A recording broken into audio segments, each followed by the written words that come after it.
On the Reconciling Marriages with Coach Jack podcast, Christian psychologist, author, and relationship coach Dr. Jack Ito will help you to build and restore your marriage.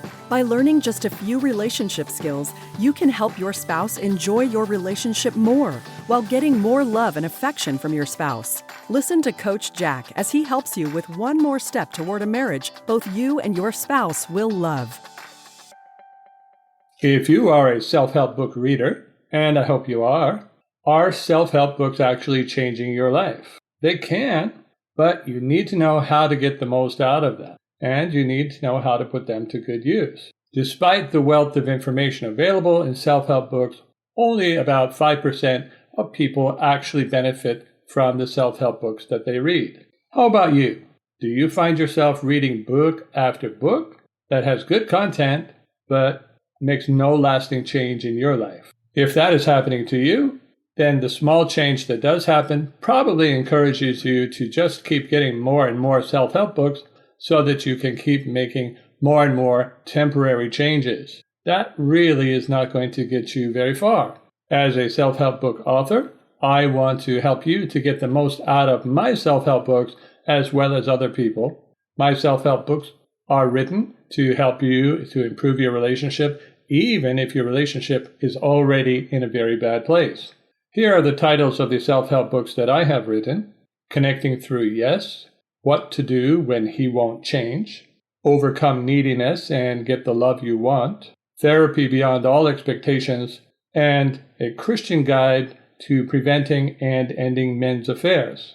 These books received 5-star reviews, and many people have written to tell me how much my books have helped them and improved their relationships.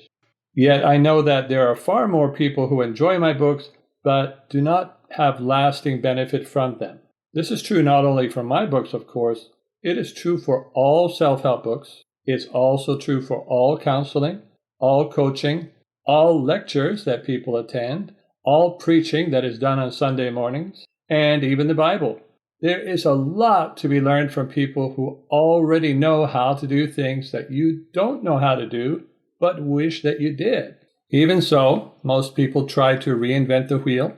Most people either try to figure out what they think is the best way to deal with a situation, even if they have never dealt with it before, or they get some good advice from somewhere else, and then they go on to try whatever they think is the best way to deal with the situation, despite whatever professional advice they learn. Now, that is okay with me. I am actually happy if people try their own way before they try my way. That's because I want them to be convinced that their way is not going to work before they work with me to learn a different way of doing things. That way, they will be more open to trying new things. The same is probably true of you.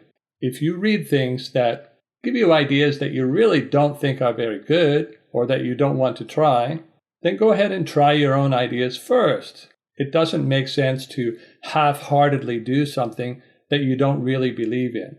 However, if you try what you think is best first and it's just not working for you or even making things worse, then you will be much more open to learning from someone else. The biggest reason that people don't have success after reading self-help books is because they confuse reading with learning. Reading and learning are not the same thing. Just like listening to a lecture or going to school are not the same thing as learning. Reading a book or article or listening to a lecture, working with someone, and understanding what was told to you is not the same thing as having learned something. You haven't truly learned something until you can do it. Here's an example from my own life. When I was a kid, I wanted to learn karate. My parents didn't have money to send me to karate class, and I don't even think we had any karate classes in my small hometown in Vermont. But I got a book on how to learn karate. It was full of pictures of karate moves. There were pictures, for example, of a man jumping up into the air and breaking a board with his foot. Static picture, of course, no videos in books. And I could read and see how to do those techniques. But what do you think the chances are that I could actually learn karate from a book? even though I could see in the pictures how to do it, and I thought that I knew how to do it, when I actually went to try those things by myself, I couldn't do it. Here's another example from my books that many people have. Reading a book on how to agree, like my book, Connecting Through Yes, is a lot different from actually being able to agree when you're in the situation. Part of my Reconnections coaching package is teaching people how to agree and how to create emotional connection, especially when there is no more emotional connection in their relationship. When their spouse is saying either, I want to divorce, or I love you, but I'm not in love with you. And I help people to reconnect. And one of the methods for doing that is learning how to sincerely agree. Although most of my clients have read my book on how to agree, when I give them an example and ask them to agree with it, they have a very difficult time. They found that even though they thought they knew how to agree, that actually when it came down to it, they couldn't do it. The reason for that is that the vast majority of my clients have read my books but have not practiced what they've read. For the few that did, it was only after I practiced with them step by step, going from easy examples to increasingly difficult ones, that they actually learned how to agree. This is the difference between getting coaching and reading a book or attending a lecture. Does that mean that books are useless? By no means. I am a big believer in self-help books and have benefited from them for years. But I have learned that there is a method that transforms self-help books from being more entertainment to being more helpful. And most people don't learn that method. That is what you need to learn if you want to benefit from self-help books. People who use this method benefit greatly from my books and from others, and many people have written to tell me that they've been able to reconcile based just on the things that I have written. Whether it was from my free downloads that I give to both men and women on my website, or whether it was reading my books or even just reading the articles on my website, some people are able to take that material, transform it into action, improve those skills, and reconcile their relationship. Most people cannot. The material is there. You need to know how to put it to good use. The first step to benefiting from a self-help book is to start at the beginning of the book. Don't just search for the answer you want somewhere in the middle of the book. If you do that, it's no better than getting a quick answer from a search engine. Good authors will not only lead you to answers, but will actually train you in methods so that you can continue to apply principles to make changes in your life. On the other hand, some authors actually only have a couple of answers. They will write a book, include their 2 answers in the book, and then make the rest of the book just words, words, words, without really telling you anything to do. Have you ever had that experience where you read a book and it seems very vague, or the author just keeps saying the same thing again and again, or you ask yourself, what does this have to do with what I'm wanting to learn about? Well, many times then you do have filler in that book. And I can understand people who have read books like that don't want to start at the beginning. They want to just search for that specific content that the author has to offer. If you come to a really good self-help book, though, the best place to start is at the beginning. How can you know the difference? Well, my suggestion is start at the beginning, and if you get to chapter 3 and there has been no useful information, meaning no information you can actually put to use, then either just skip forward, see if there is an answer somewhere in the book, and read that and then move on, or put that book away and look for some other book. Okay, so let's suppose that you have a good book and you start at the beginning of the book. Then what do? Just read till the end? No. Most people do that, and you will completely read the book that way, but you also will miss a lot of learning that can happen. So start at the beginning of the book and then read until you get to the first good point, or start at the beginning of the book and then read until you get to the first good idea that you think would benefit from you. If you come across ideas that you just wouldn't want to try or you don't think is good, keep reading. But once you come to that good idea, stop reading. What happens when you come to an idea that you think is really good is it actually motivates you to continue reading. You come to that spot and it's like, oh, yes, that's a really good idea. Wow, I want to hear more of what this author has to say. That is the temptation you have to overcome if you really want to benefit from a self-help book. So instead of doing that, read until you get to that first good point, stop reading, and then go and apply that point, whatever it was. For example, let's suppose you were reading a book about getting into shape, and the first good point that you came to was how to do some stretching exercises to help yourself become more limber before getting into other exercises. Well, the thing to do when you come to that point is stop, go, and do the stretching exercises, or at least do some of them. You might not be able to do all of them because it might take a week or 2 weeks or even a month where you have become flexible enough to be ready to move on to the next point. That's true for relationships too. If you are reading one of my books and the first point is what to do to help your spouse to feel more relaxed with you so that you don't keep getting rejected, then stop. Do that. Work on that until your spouse is more relaxed with you. And I can tell you, that is not going to happen the first time you do something to help your spouse to feel relaxed. You're going to have to be consistent in what you do until your spouse relaxes. If you just press ahead in the book and try to learn more things to do with your spouse and then do them before your spouse is relaxed with you, guess what? You are going to get rejected. You're going to feel frustrated. You're trying to do too much too soon before the groundwork has been done. Of course, the same is true for exercising.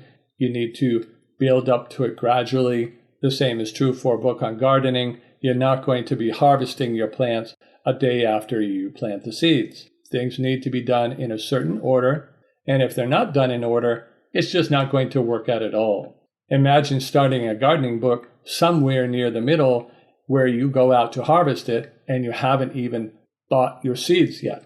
Well, it's not going to work in a relationship book either if you just go out there and you use some really good methods to initiate physical contact with your spouse, but you have skipped all the other steps for helping your spouse to feel relaxed with you and looking forward to being with you and having good feelings about you again, then it's really not going to work out.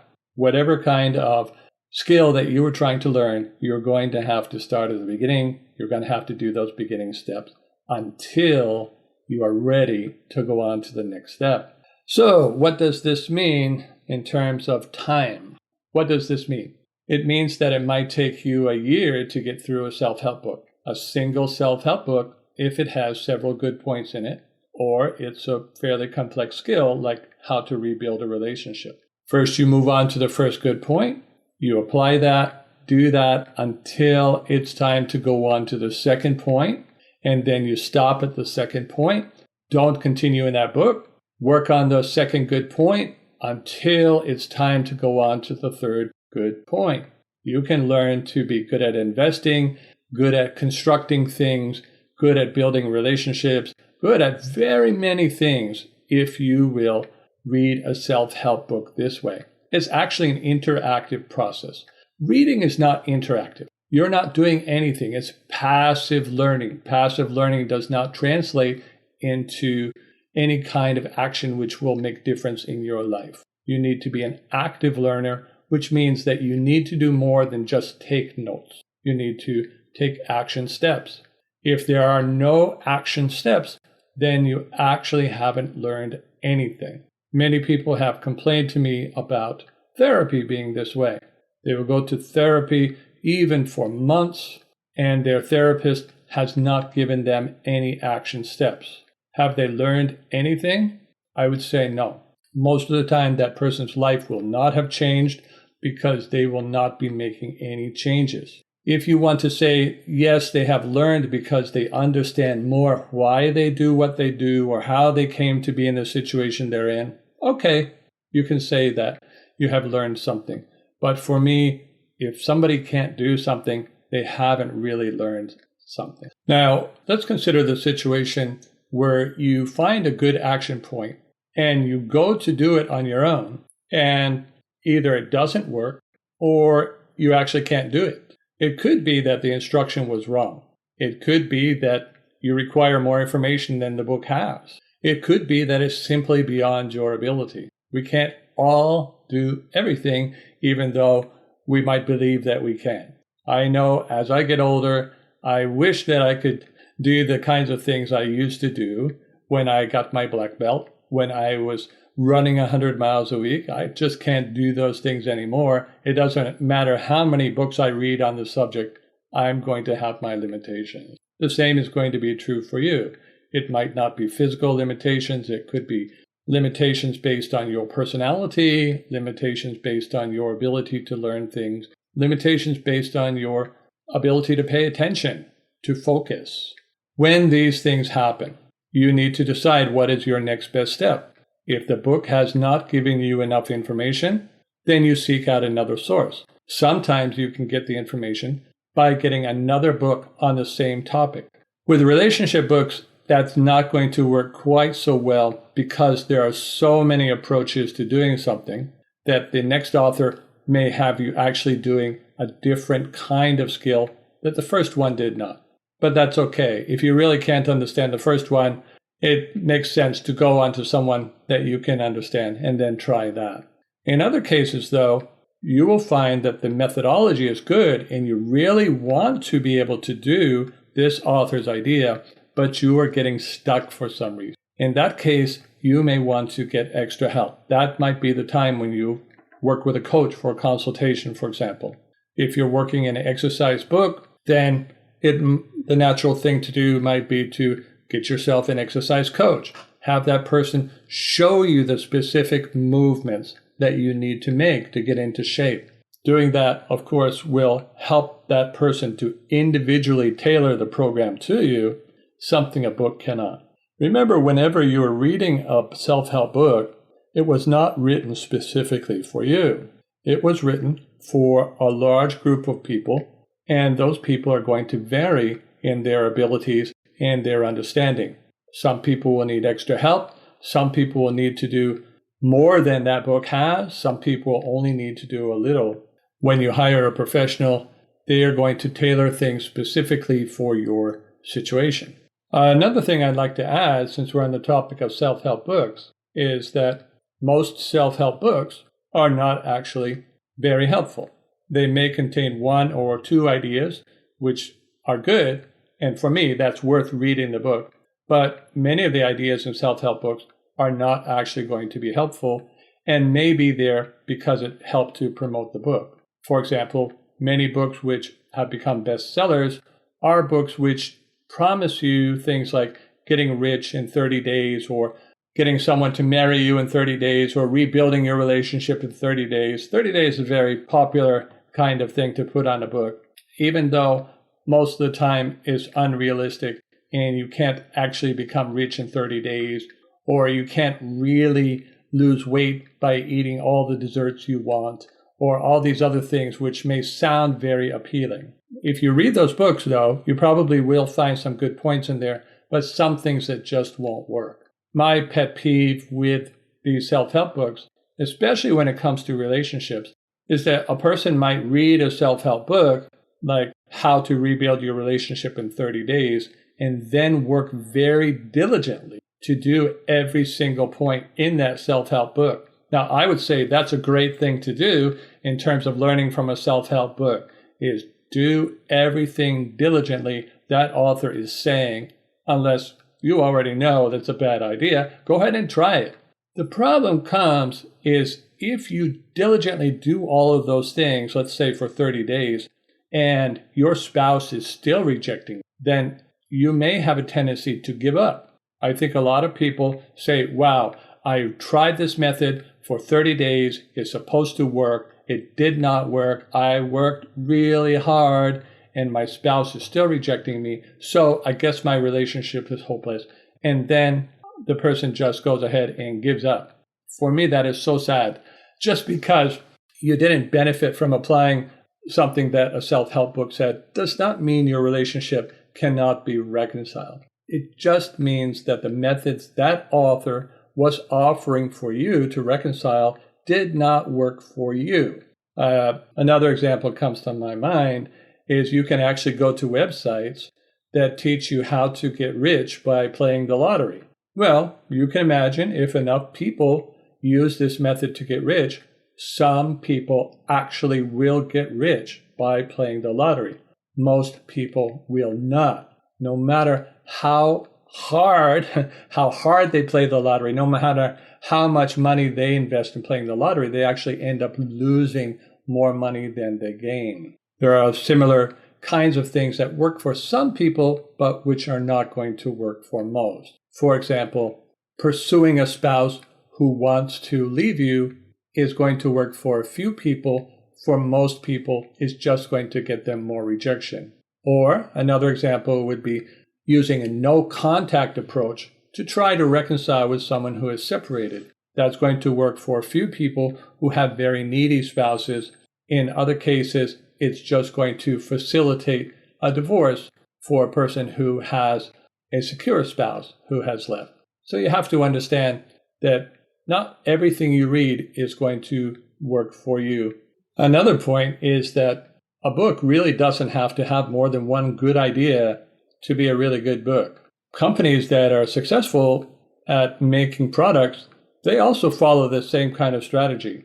They know that even if they produce 90 or even 99 products which are no good, if they make one product which is really good, then it is worth having invested the time and effort in all of those other projects. If you read a book which has 9 really bad ideas, but one really good idea, and that idea helps you to reconcile your relationship or to get into shape or to enjoy your life more or to cook better, grow better vegetables, what have you, then who cares how many bad ideas were in that book? That one idea may have dramatically improved whatever it was that you were wanting improvement in. That is well worth the cost of the book. When I buy a self-help book, and yes, I still use self-help books, what I'm really hoping for is at least one good idea in that book that I can apply that's going to help me make my life better. If I buy a book on being more organized, for example, which I have, and I read just one good organization idea in it for me, then it's going to be worth the $10, $15, $20 that I have spent on the book to learn that. In today's podcast, you learned the secret of benefiting from self-help books. Of course, if you don't actually apply it, just like not applying self-help books, if you don't actually apply this podcast and go and do it, then you won't really have learned it. But if you have, then you might find that you already have some very good self-help books on your shelf that you have read before, but not had really good lasting progress from. I would encourage you to pick up one of those old books. For example, many of my clients have had the book, How to Win Friends and Influence People, written by Dale Carnegie. They've had that book for many years, but haven't really put into practice what they read. I would encourage you, if you have that book, pick it up off the shelf. Use this method. Go to that first good idea about how to win friends and influence people. Go put it to use. The more you put it to use, the more you will benefit. Don't go further on in that book. If you're not past chapter 1, that's fine. You will have benefited more from that book than you ever did before, and maybe more than you have benefited from any other book. So if you ask me, that's really exciting. You may have a bookshelf or even bookcase full of help that can make changes to your life. Now you just need to go and do it. You don't have to do it all at once. You just need one idea to work on. Can you work on one idea at a time? If you can, then you can dramatically make changes in your relationships. I know that. You can make changes in other things too. So one last thing. Self-help books don't have everything. Because they're not individualized, they're written for groups, they may only get you part of the way to where you need to go. Don't let that make you feel like that's as far as you can go. When you've gone as far as you can go with a book, then you need to think about getting the individual kind of attention that you need to make progress. I'm a coach, and I have used coaches to go beyond what I could get from a book and to do it in a much more rapid fashion and easier because the person can tell me exactly what I need to do. I've used coaching for developing my business. Many years ago, it was so helpful, and I was able to eliminate lots and lots of time that I would have spent reading books just to get a few good business ideas to get things started. So be a learner, be a doer, and realize those two go together, and you can make most anything you want in your life better. Remember, there is nothing that you want to learn or need to learn that someone else hasn't already figured out how to do. Don't reinvent the wheel. Learn from them. If you would like to learn more from me and get some good ideas that you can put to use for your relationships, then I invite you to visit my website at coachjackito.com. Thank you for listening to Reconciling Marriages with Coach Jack. Visit CoachJackIto.com to learn more skills for reconnecting with your spouse and restoring your marriage.